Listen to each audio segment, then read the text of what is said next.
We'll get started in just about 2 minutes here, folks. I just have to bring my trash cans to the curb real quick.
All right.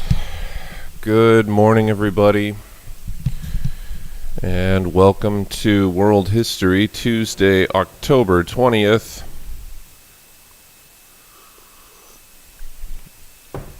We're going to continue our discussion with the Industrial Revolution. So, picking up where we left off last time, I was talking last time about some urban conditions and things like that. And how filthy the cities became, disease-ridden. Oddly, people could, if you worked enough, you could scratch out a decent living in the city by earning wages and being able to purchase goods that you need. And remember that that's one of the major changes of the Industrial Revolution, is that we go from this production-based economy where when people need things for themselves, they make them, like clothes or things like that, food, you name it. And people had relatively few goods because of this. You have to imagine that in a pre-industrial time, when there weren't like stores or things to go to, if you lived in a rural area, there were no Walmarts or anything like that where you could go and purchase the goods that you need. You needed to make the goods that you need with what you had, which meant that people lived pretty modest lives, right? And because people were living these modest lives, they didn't have many items in their house. They had stuff, but it was all stuff that either they made by hand or it was like tools or things like that that they would use to do their farm work. As we see people move into the cities, factories are churning out consumer goods that people can purchase from a number of different types of stores. Also remember that if you were going to eat eggs, it's because you owned chickens. And now if you live in the city, if you're eating eggs, it's not because you have chickens. It's because you're going to the store and buying eggs, just like you would today. And that's a change. That's a change in the economy. We go from being a production-based economy to a consumer-based economy where people are purchasing the things that they need. And then, of course, the nature of the work changes as well. Peasants back in the olden days, and I'm leaving slaves out of this conversation because slaves worked a lot harder than peasants did. Peasants back in the day when they worked on the farm, sure, they worked. They probably worked pretty hard comparative to, especially as youngsters and stuff, going out and milking the cows and taking care of the farm and stuff like that. They worked. Okay, but the kinds of farms that they lived on were pretty small, and they didn't work, 7 days a week. They didn't work 12 hours a day. They worked hard in the morning time, and then they'd usually wrap up their work probably about noon or 1. And then they went on about their lives, their little peasant lives. Nothing wrong with that. But they weren't doing wage labor around the clock. When they move to the cities, the nature of the work changes. Where these folks are going and they're working for 12-hour shifts in factories with only a half-hour break. The factories are super hot or perhaps super cold if it's winter time. It's dangerous. They're dark because there's no electricity in the early 1800s yet. So they're lit by like paraffin lamps and things like that. And it's a totally different lifestyle working in an urban environment, and they didn't really want to. Remember that living on the farm, your life expectancy was going to be a lot better. Okay, so here you have rich factory owners and merchants lived outside of the inner city in the suburbs. Okay, suburban, meaning like not quite urban. All right, now all of you who are attending this class today grew up or are growing up in Eastvale. And Eastvale's like the quintessential suburb, right? It's about, 60 miles outside of Los Angeles. And you don't have to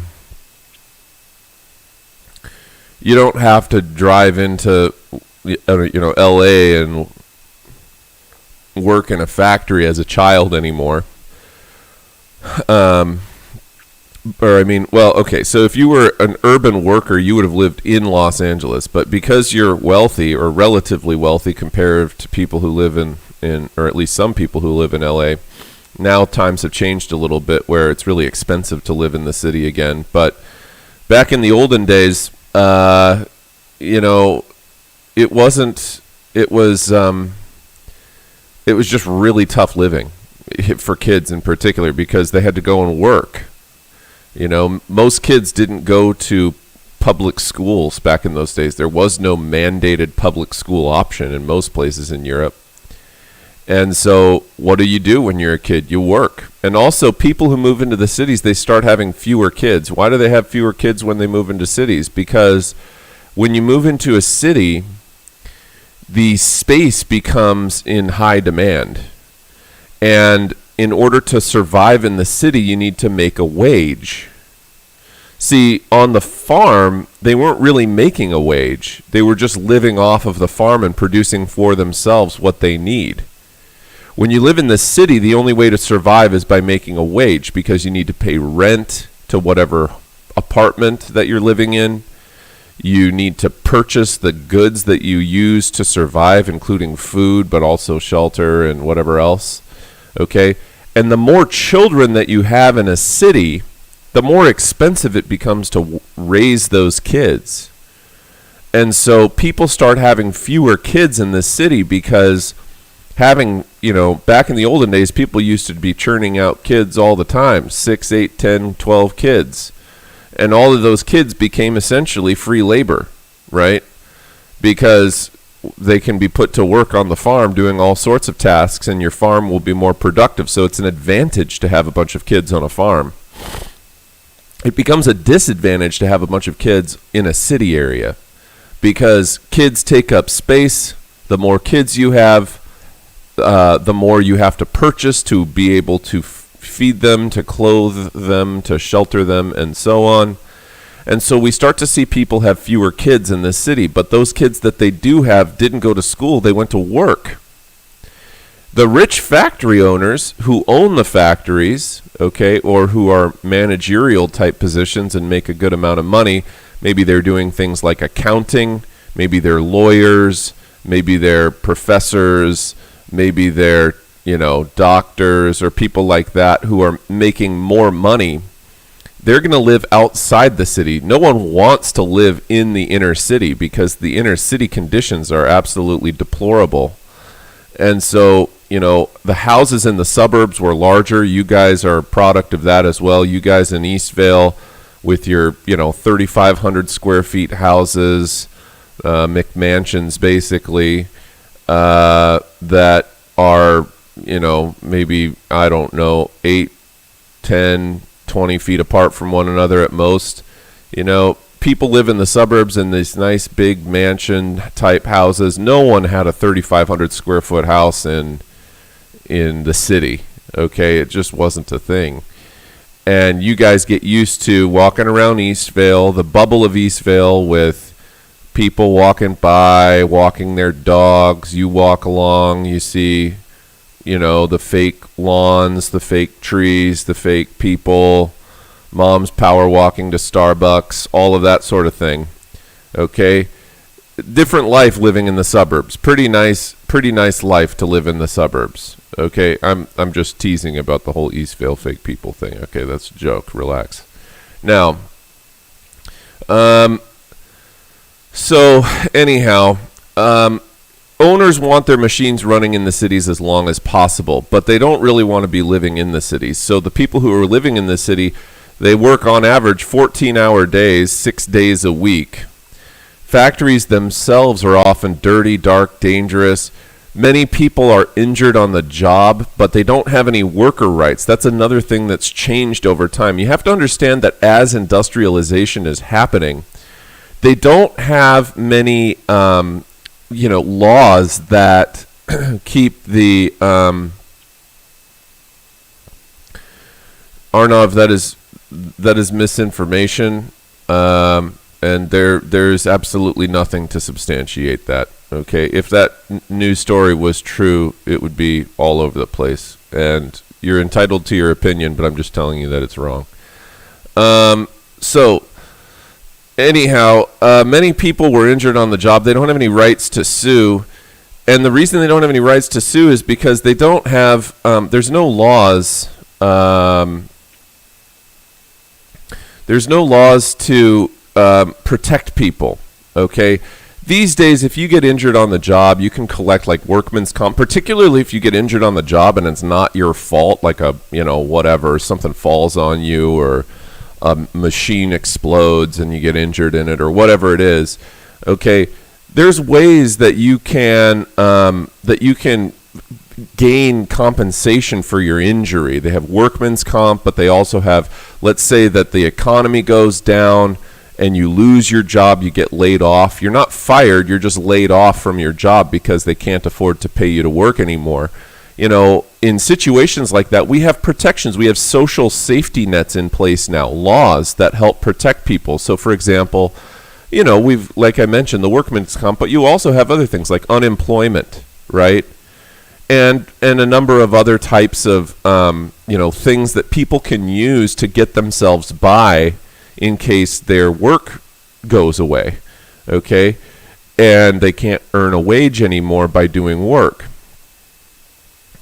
So there's no government programs to offer aid to workers. The most dangerous the most dangerous job of the Industrial Revolution is working in the coal mines.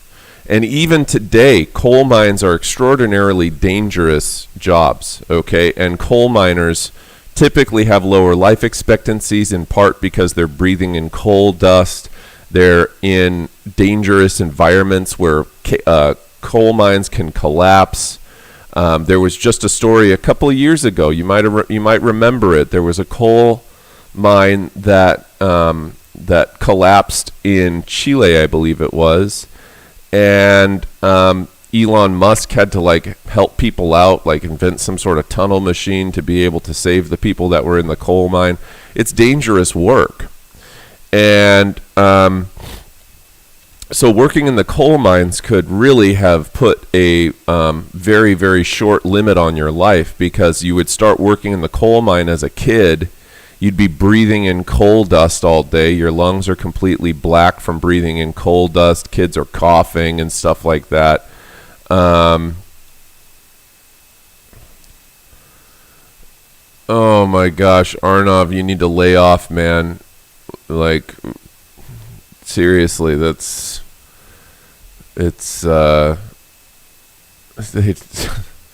it's just not true, man. That's just false. That's all conspiracy theory nonsense. You got to like check yourself, man. That's just, you're probably stressing yourself out more than you need to by believing in that nonsense.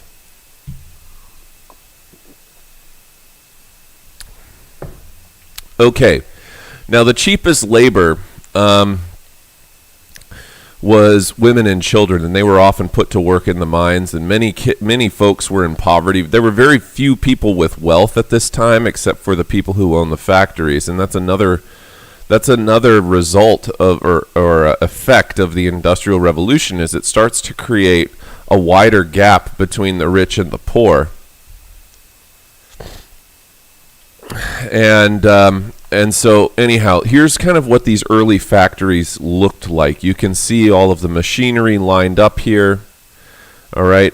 You can tell, first of all, this is a photograph. And by the way, for the first time in our entire class, we're actually starting to see real life photographs from the history. Most of the things that we've been looking at up to this point has been paintings, right, or sculptures or architecture or photos taken in modern times of older places. And we don't, hey, let's be polite, I understand. It's like he's not being rude to people, so we don't need to tell him to shut up. I mean, let's just be polite and move on from it, and here we go. All right. So here we go. So you can see that this is from a more modern time. Why? Number one, it's a photograph. Okay, it's a photograph, meaning that that this picture was taken in a time when cameras existed. Now, cameras only start to be invented. The earliest type of camera that was invented was known as a daguerreotype, because it was invented by a guy named Louis Daguerre, and so the daguerreotype is like the earliest form of camera. What did I just do here? There we go. The earliest form of camera. Also, take a look at, you see all the machines are powered by, look at these conveyor belts that are stretching all over the place. These conveyor belts are moving, okay? They're running conveyor belts, and you can see there's countless conveyor belts along the factory here, okay? This meant that, I mean, if your sleeve or something got caught, or your arm or hand or fingers get caught in there, it's going to pinch them and possibly tear it off, or cause you a serious injury. Also, the other reason you can tell that this is taken in a more modern time is because they have lights. Okay, so in this time, they have electricity that's generating the power in the plant. Okay, in the factory that they're working in. And you can see that this is women working in this factory. And so that's another thing we need to mention about the Industrial Revolution, is that it was very common for women to work in factories in the early days of the factories. Okay, and women were attracted to certain industries other than men. Men worked in other factory jobs later on as we move into the 1900s, but in the 1800s, it's very common for women to be working in factories. Doing all sorts of work, but a lot of times related to spinning or textiles or things like that, but also other stuff, especially during wartime, women would take jobs in like munitions plants, okay, or army supply plants, all right, where they would be making ammo or making tanks or making cars or clothing for uniforms and boots and other things like that, okay. So women worked in all sorts of kinds of factory work throughout history. I think that there might be maybe a misinterpretation of the history to think that women were just staying at home and men went and worked in the factories. That trend doesn't really start until the 20th century on a more wide basis.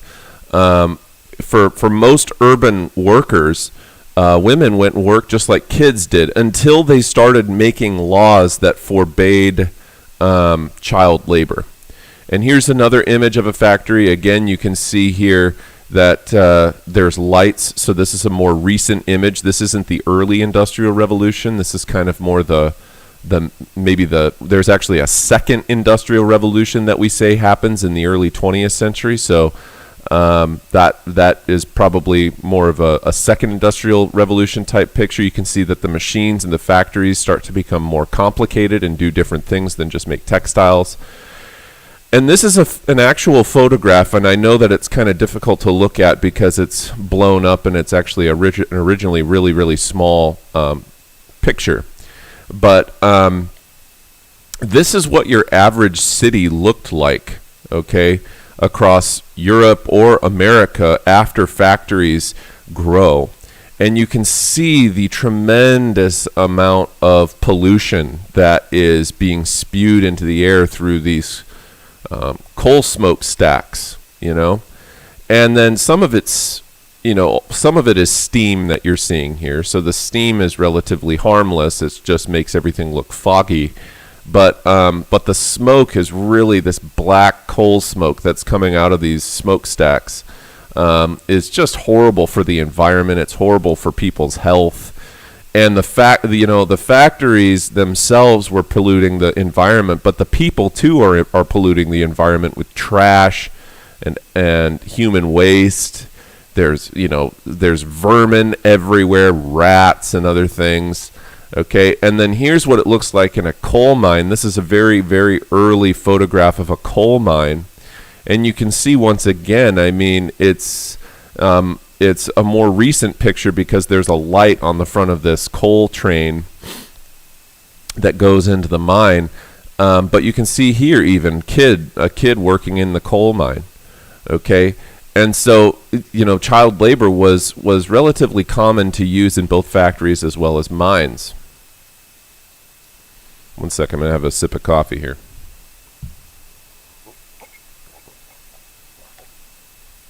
All right, so most new money that people were making belonged to what we call the middle class, or the upper middle class. We've used a term to describe these folks before. We've actually used it several times when we were talking about the French Revolution, the bourgeoisie. The bourgeoisie. Now remember that after the French Revolution, increasingly in Europe, nobles are losing their traditional legal and social privileges that they had had for so many centuries, going back to the Middle Ages. After the French Revolution and after the Industrial Revolution even more, nobles are having less and less and less influence in society, and you start to see this rising group of people we call them new money. Nobles would be old money, right? Because nobles had been inheriting money and estates and titles for hundreds of years in some cases. And this what we call new money that people are making from the Industrial Revolution is not really being made by nobles. Nobles still largely lived in rural areas. They didn't want to move to the cities. The cities were disgusting.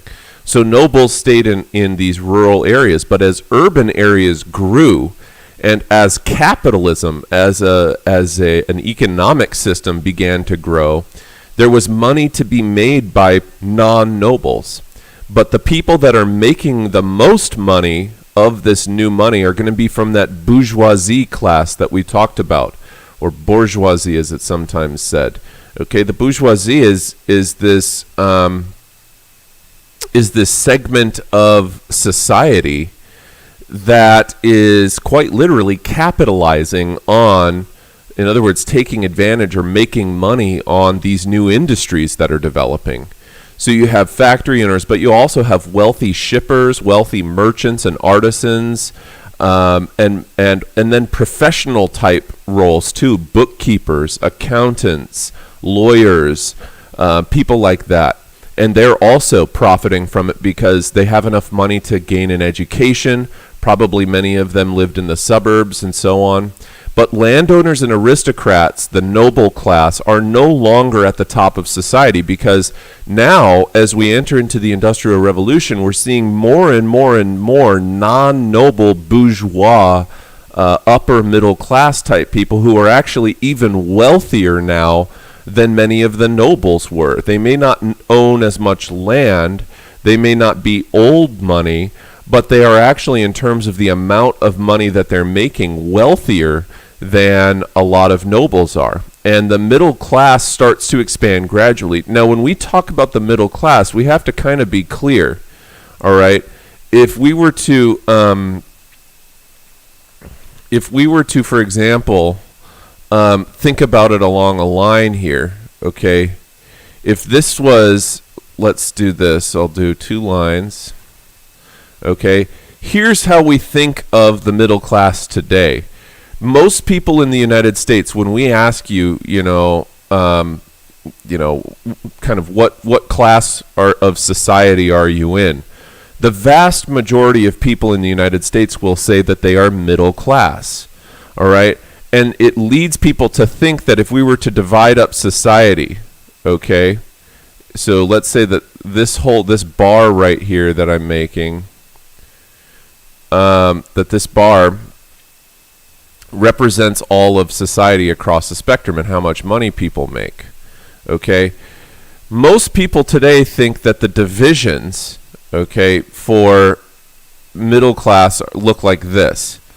Okay, that if we were to draw lines between people, okay, you'd have a very small number of people who are upper class over here,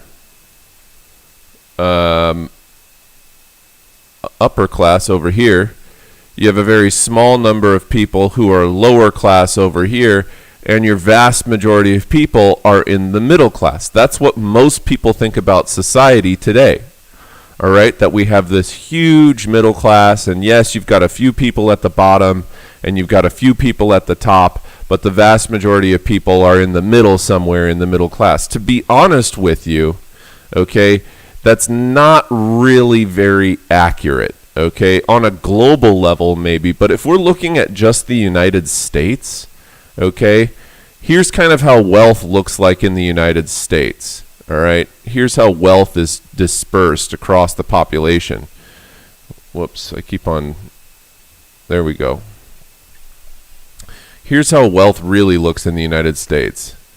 All right, you've got about this many people in what we might call the upper class. Whoops, I wish I would stop doing that. You've got about that many people in what we might call the upper class. Okay, you've got maybe somewhere in about this amount of people. Oh my gosh, I hate this thing. About this amount of people right here who we might say are middle class, right about like that. But the vast majority of people, okay, in the United States are pretty much what we would call working class, okay, meaning they're paycheck to paycheck. Many of them don't have retirement accounts. Many of them have nothing in their savings. Many of them don't own any houses or property, okay? The vast majority of people in the United States are, barely scraping by in terms of, their wealth, okay? And they're going to have to work their whole lives and then retire and hopefully they'll be able to survive in retirement. And in many cases they can't, which is why you see old folks working at Walmart and stuff like that, is because they are trying to earn extra money to be able to survive. Even though they're quite elderly and technically have worked their whole lives, they still have to work in retirement because in a lot of cases they don't have enough money to be able to support themselves. All right. So this is really a much more accurate representation of the middle class, Isabella, the middle class. So this is just like, if we were to describe this, this is like your working class. Okay, working class, your middle class. Whoops. Sometimes we call this the bourgeoisie. Okay. And then you have over here your upper class. People who are incredibly wealthy. Okay. And this is really much more an accurate representation of kind of the distribution of wealth in the United States. The upper 1% of the society in the United States has about, I forget the exact number, but I'm going to guess it's somewhere in the area of about 60 to 80% of the total wealth in the United States. So once again, if we were to do this, and we were this time, if we were to look at, let's say this time we were to look at money in the United States. Okay, so this is population up over here. Okay, this is population. Down here, this is wealth. Total dollars. Okay, and who has the dollars? If we were to draw lines of who has the dollars, I'm going to guess somewhere in the area of about right here, okay, is the dollars, in terms of the total number of dollars in the United States and who has them. Okay, we take this is the amount of money that collectively this segment of the society has over here. Okay, and then we would take and maybe draw another line for the amount of money that the middle class has, which is probably somewhere, I don't know, right around here. Okay, and these are just estimates, kids. These are not exact numbers, but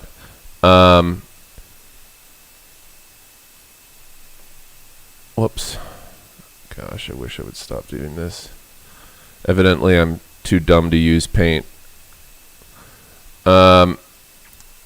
Maybe about that amount of money right there for the middle class. And then in terms of, look at the size of the population of the working class, but when it comes to the amount of wealth that they share between them, okay, you have this amount of people who are splitting about this amount of wealth between them.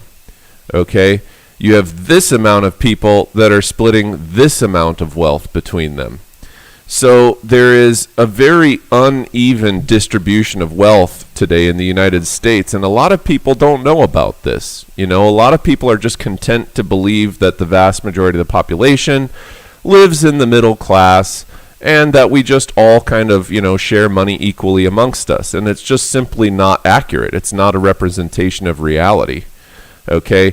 And this is creating problems today. It's creating problems today. And I'm not saying that we switch the system to be some sort of communist system where we take the wealth and distribute it evenly amongst everyone. That's not at all what I'm saying. What I'm saying, though, is that the system is tilted against the working class. Okay? Anyone who has ever lived poor, okay, and I grew up in a North Minneapolis suburb, okay, but certainly not a suburb like Eastvale where people had giant houses. My mom still lives in the house that we grew up in. Okay, and it's just a single-story home. It has a basement, but the basement isn't finished. I went to work for the first time as a 14-year-old at McDonald's. I had to work my way all through high school. I had to work my way all through college to be able to afford to go there. And anyone who grew up poor, and I'm not even saying I was the poorest of the poor, but we certainly didn't have a lot of extra money to be throwing around at different things. Okay, anyone who has been poor knows just how incredibly expensive it is to be poor, and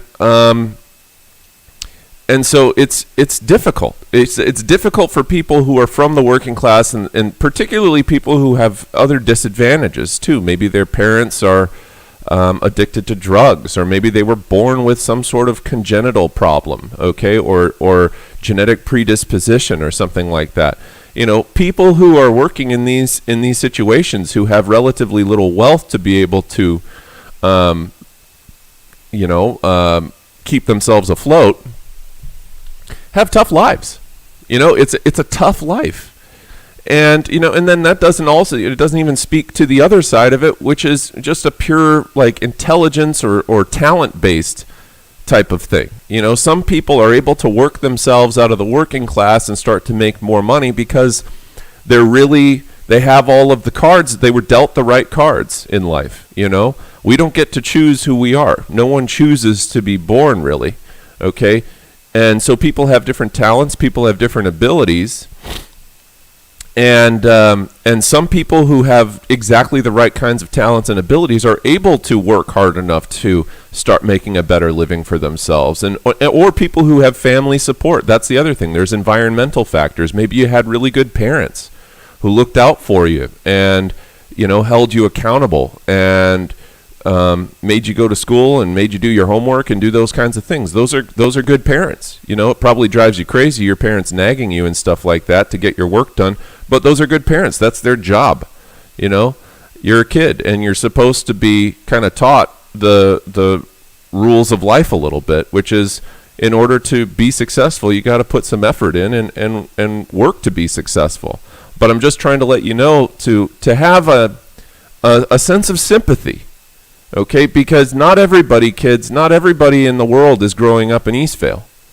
And I think it's real easy for youngsters your age, and this is kind of a Mr. Knight life lesson for you here, but I think it's real easy for youngsters growing up in Eastvale to kind of forget how good they have it. I want to remind you that we've been just talking about the United States here. We're just looking at it on a national level. If we were to extend this out to the global level, if we were to extend this out to the global level, these disparities between the working class population and the wealth distributed amongst them become even more drastic. So the lines move even further over on this way, and the lines move even further over to the right this way, if we include the whole global population. And I'm going to give you a statistic here that I think is worth you guys remembering. The global population right now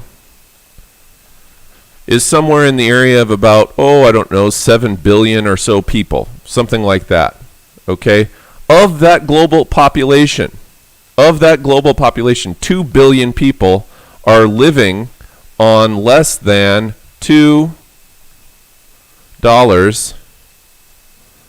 a day. $2 a day. Now, 2 billion people living on less than $2 a day. And before you start to get clever with me and think, well, I haven't spent $2. I didn't spend $2 yesterday. I got news for you. Here's how wealthy you are living in Eastvale. You spent $2 long before you even woke up this morning. Simply because you probably, I'm assuming, woke up in a house or maybe an apartment or maybe a place that you're renting or your folks are renting, and they have to pay there every month to live there. And I'm going to guess that the average, probably the average house payment in Eastvale, I'm going to guess it's somewhere in the area of about $2,500 a month, maybe more. I'm not really sure. But we'll be conservative and we'll say it's maybe $2,500 a month to live in your house. It could be more than that. It could be $3,500 a month. It depends on the size house that you live in. But we'll just take it conservatively and say that you're living in a house that's $2,500 a month. Well, if you're living in a house that's $2,500 a month to live in between your whole family, okay, if you take $2,500 a month and you divide it by the number of days there are in a month, that means that in a single day, just to live in your house, your family pays $83 a day just to live in that house. Okay? And by the way, that doesn't take into account the slew of other things that people pay for. Okay? Bills. Think about this. Electricity. Especially in the summertime, your electricity bill can be $200 a month to run your AC. Okay? Maybe more. Your water bill. That's an easy $100 a month, probably somewhere closer to $200, but we'll just be conservative with the numbers. Okay? Your cell phone bill.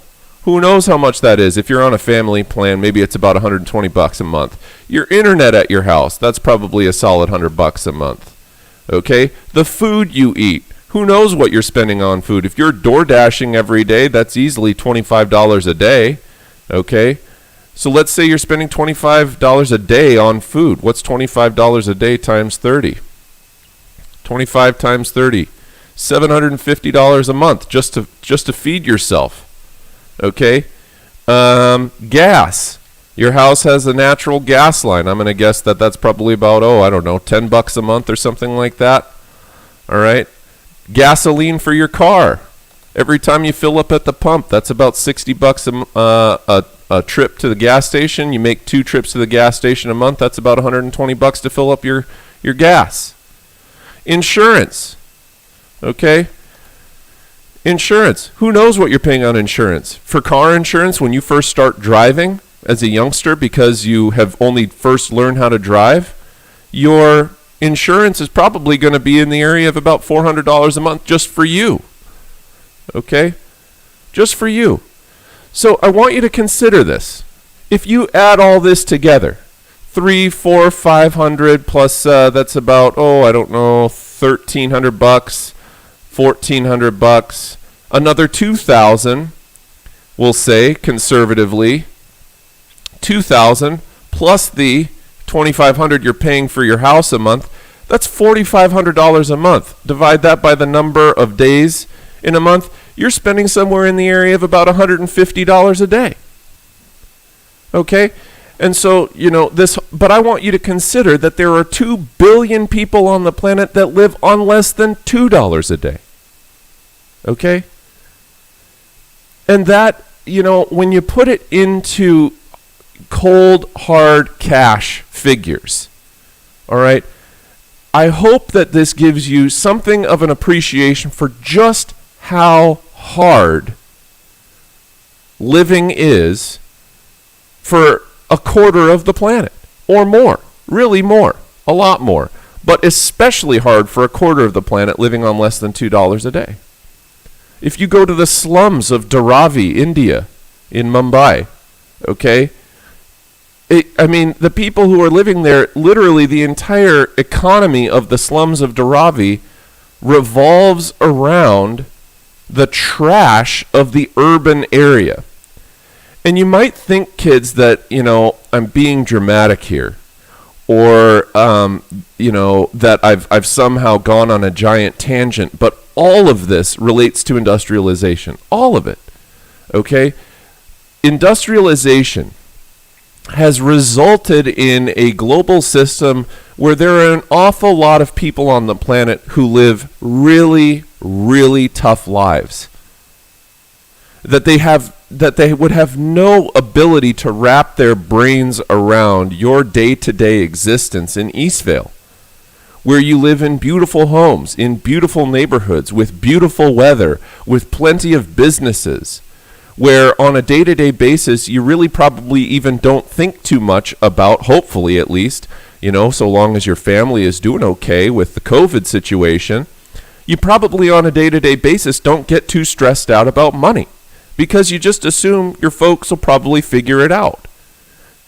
But it is awfully, awfully hard to have an appreciation for the lives that so many people on this planet live day to day, where every single day of their lives they will work harder than you have, and they will have nothing to show for it.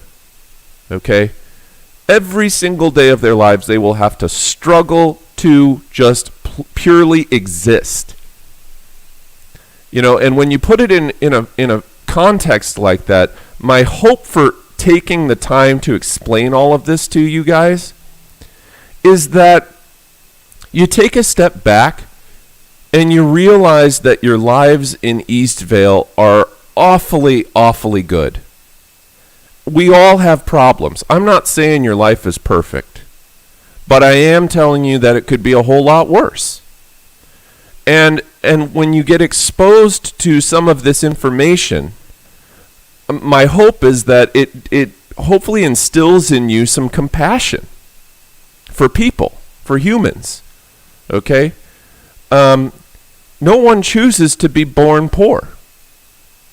No one chooses to be born at all. But when you're born poor, your existence in the world is automatically predestined to be much, much more difficult than somebody who's, say, born with $1 billion because their parents were, whatever, real estate tycoons or something like that. Okay? So, anyhow, I'm going to take a pause. In country areas, people make their own food in houses and stuff. They don't need to pay taxes to no government. Well, Arnav, that's just not a true statement. Okay, that's just simply not true. At least if you're talking about here in the United States. I'm sure that there are some places in the world where people who live in rural areas don't have to pay taxes. But there's only two things that are assured to you in this life, and that's death and taxes. So, this is I'm going to take a pause here. Any comments? Okay, any comments that you guys have about some of this stuff that you're being exposed to? I hope that you just appreciate that it's awfully nice. It is awfully nice to be able to go and sleep in a warm bed at night. Okay? It's awfully nice when you get thirsty to be able to go to your closest sink in your house and get clean water and be able to drink it. I hope that you appreciate that it's nice that when you're hungry, you can go to the fridge and have all sorts of really good foods, meats and vegetables and other things. All right? Because there's a whole lot of people in the world that don't have that. And Arnav, I got to be honest with you, man. I think that you have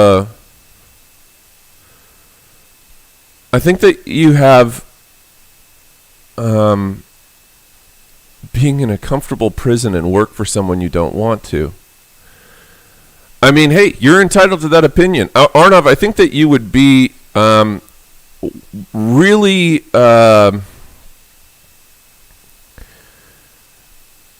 I think that you would find that living a life of, as you put it, quote unquote, freedom, where you're poor, I think that you would find that you would feel really unfree. Okay, I think you would feel really, really unfree living in a backcountry rural area where there's limited access to clothing and shelter and food and clean water and things like that. I think that you are idealizing something that is truly a very difficult existence, and it would require a tremendous amount of your work to just survive. Work from you, work on your part, just to stay afloat and just to stay alive. Make your own food, and water's not hard to find. Yeah, tell that to the people living in the slums of Dharavi. Okay, tell that to the. I think it's really easy from your position growing up in the affluence of Eastvale to make comments like that, but I don't think that they're rooted in reality, and I don't think that they take into consideration people's actual existence. Like I said, you're entitled to whatever opinion that you want, but if you have your opinion and you voice it, then I'm also entitled to challenge you And so I'll just tell you my thoughts on it. And I've been around the sun a few more times than you have, so I hope that you trust my word for it. But it wouldn't be easy living, man. It would not be easy living. So, moving forward. Child labor. Children as young as 6 years old. Think about being 6 years old and working in a factory from 6 a.m. to 8 p.m. 6 days a week as a 6-year-old. Okay? They got about a half-hour lunch. They got about an hour for dinner. Supervisors, if the kids weren't working hard enough, were legally allowed to beat the kids in order to keep them awake so that they wouldn't fall asleep on the job. Obviously, because kids are kids make mistakes all the time. You know, kids are kids. They're gonna do dumb things, and it's very easy for kids to start playing and horsing around, and they get their fingers or arms or legs or whatever caught in the factory machines, and they get injured on the job. And if you're injured on the job as a kid, especially if it's a dismembering injury where your arm or hand gets chopped off, you're gonna have an even harder life. Because now you're missing the very things that you need in order to be able to work. And then they're working a lot of times in textile factories or in mines, and so dust or cotton particles, etc., fill their lungs up. They have these coughs. Their health is miserable. The average life expectancy for these kids living in these conditions goes down to 17 years old in some urban areas. Okay, 17 is the average life expectancy. I want you to think about that. Okay, that would mean that you guys are coming up in the next 2 years on your average life expectancy. That's not a very long life, and it's one that would have been filled with an awful lot of difficulty.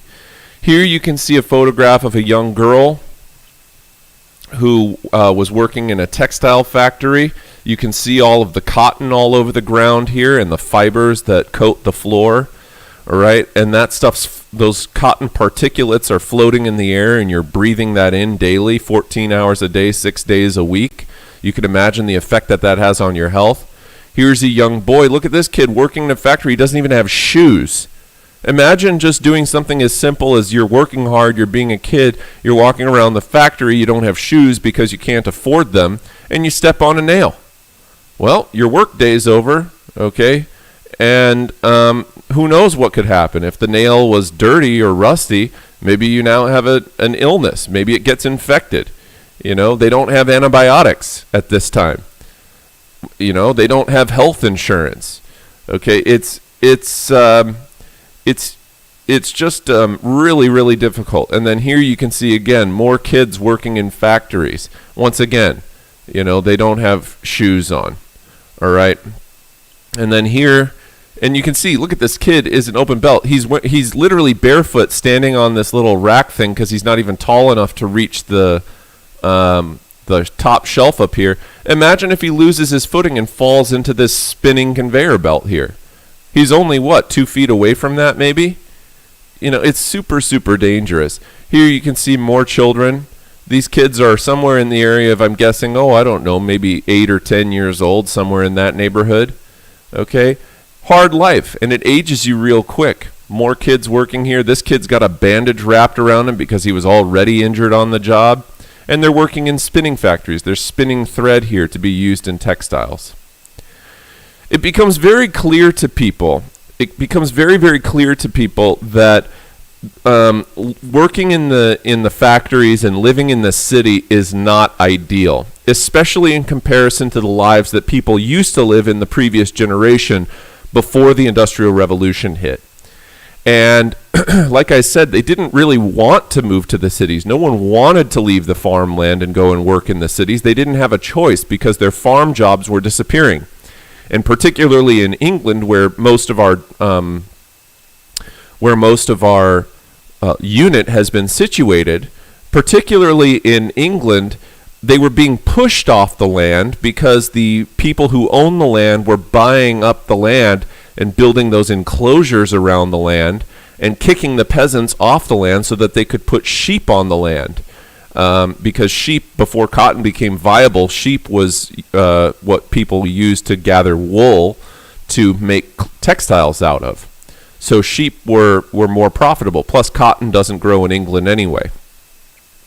So here was a situation where people, when they realized just how miserable the conditions are and how miserable life is working in urban areas, living in urban areas, people got angry at these conditions, particularly in northern England. And this was a group of people who started calling themselves the Luddites. The Luddites. They call themselves the Luddites after a mythical hero, kind of a tall tale type figure named Ned Ludd. Maybe if you've ever heard of old tall tale figures in American folklore like Paul Bunyan or Pecos Bill or people like that. These weren't real people. They're mythical heroes in folklore, okay, that people culturally knew the story of. And so one of these mythical heroes in England was a guy named Ned Ludd. And the story behind Ned Ludd, to just summarize it, is basically he was a guy who, stuck it to the man.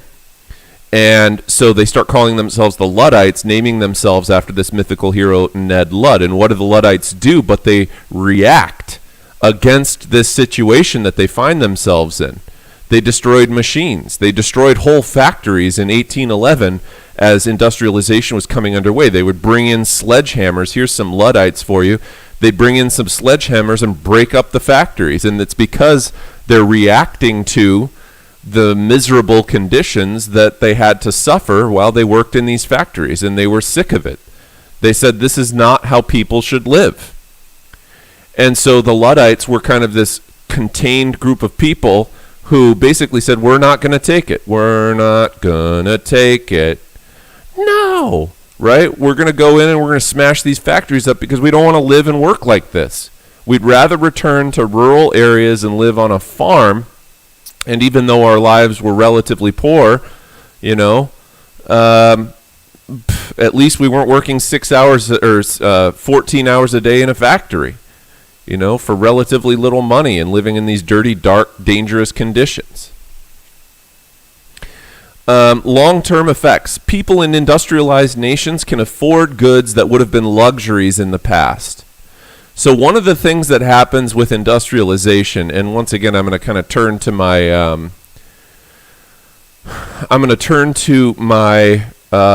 Microsoft Paint thing here. One of the things that happens, if we were to draw a line, so let's do this. If we were charting wealth, okay, over time,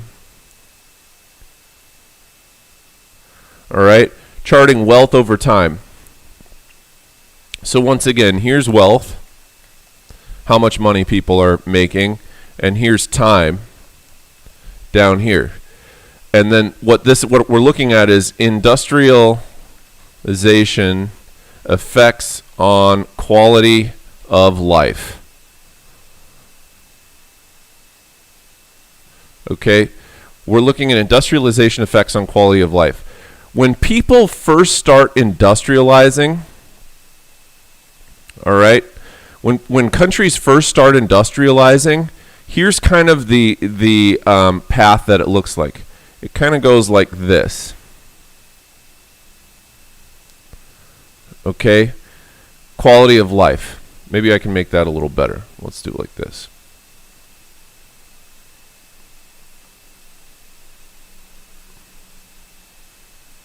Something like this. Okay, so as time goes on, the quality of life actually, when industrialization first hits, your quality of life drops because of the conditions in the cities and in the factories that you're working in. So by the time that we get to about here, we'll say that that's about, maybe around 1850 or so. Okay? And so by this point, going all the way back to, say, about 1800 in England, okay, you can see that people's quality of life has dropped significantly who live in the cities. And this is why you have reactions from people like the Luddites, because they realize how difficult life has become living in these urban areas and working in these industrial environments. But at some point, the conditions have to start to improve because they get so bad that the reason that they start to improve is because governments begin to make laws to help out society. Okay? They start making laws. They start making reforms. Okay? And when the government starts to make these reforms, it makes laws that, for example, limit the number of hours of work that you can do. Okay? They start to implement some of those social safety nets that we talked about, that people can, say, for example, file for unemployment if they lose their job and get a little bit of money to keep themselves afloat while they look for a new one. Or laws get made where if you're injured on the job and it's not your fault, you can get workman's comp and be compensated for the fact that you were a worker but you got injured and you can't work anymore. Okay? Or whatever it is. Governments start to make laws to help out society. Some of the other reforms that they put into place are city reforms. So they start improving the city, cleaning the city up, cracking down on crime, putting in laws that cut down on pollution. All right? And as time goes on, in an industrialized, even though in the early days of industrialization, people's quality of life drops to the point where, like I was saying, when things are really bad, the average life expectancy is somewhere in the area of about 17 years old. Eventually, after some reforms start to be made and the conditions are so bad that people are, really in total misery, then over time, people's lives improve and they actually gain a ton of wealth by living in the cities, and they're able to survive much more easily, all right, over time. It will cause industrialized societies to grow over time with wealth, okay, and it will mean that other nations that have not industrialized will be behind, because this wealth begins to grow exponentially for a country that is industrialized. So people in industrialized countries begin to be able to afford goods that would have been considered luxuries in the past.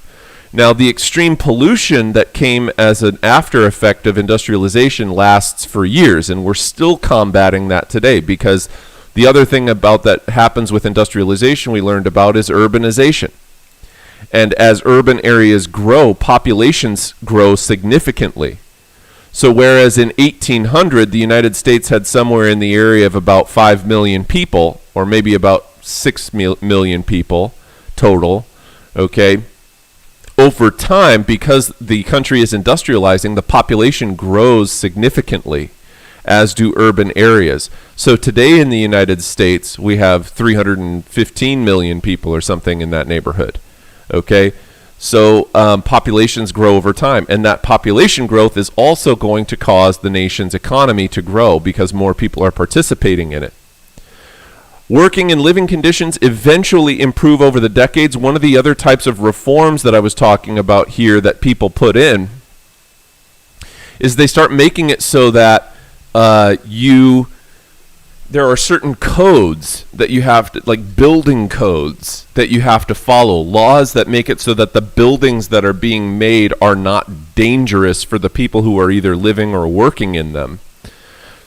And so, for example, like I was telling you about with the school, all of the materials at this brand new, beautiful STEM academy that you kids have, once again, the luxury of being able to attend such an amazingly beautiful school.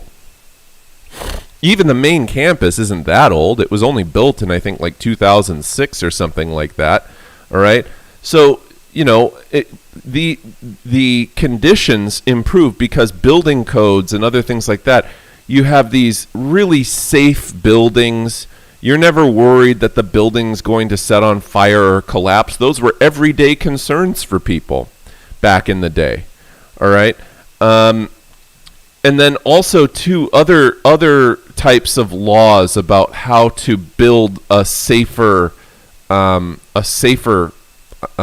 community get established. They start making laws about trash collection. They start making laws about, city roads and all of these kinds of things. And building codes, laws like that are designed to try to improve society and make people's quality of life better, because of, if you don't have any of them, people suffer, because businesses that are building homes and factories and stuff like that are going to do everything that they can to cut corners and save money, right?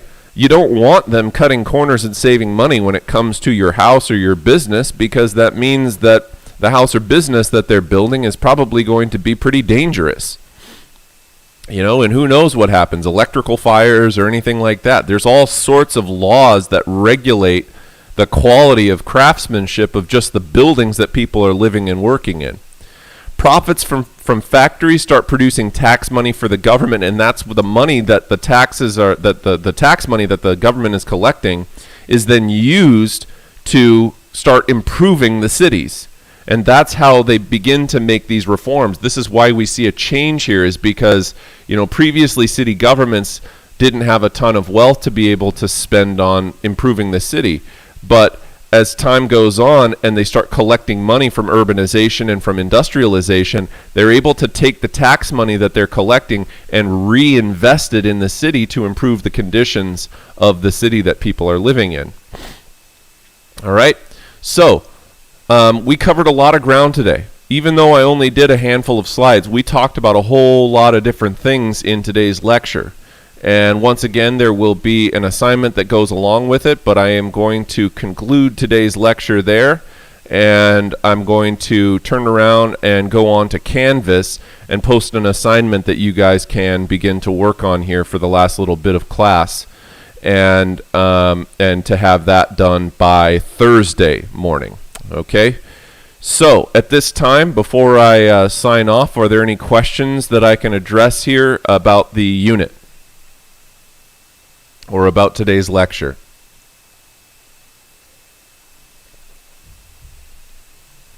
Any questions that folks might have?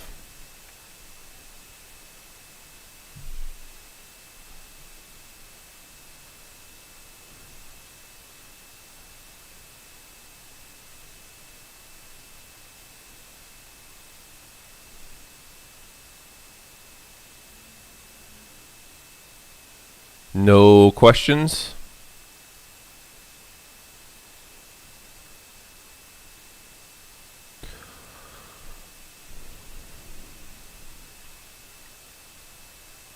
All right. Well, if there are no questions, then I will go ahead and close class. Make sure for attendance that you sign on to Canvas.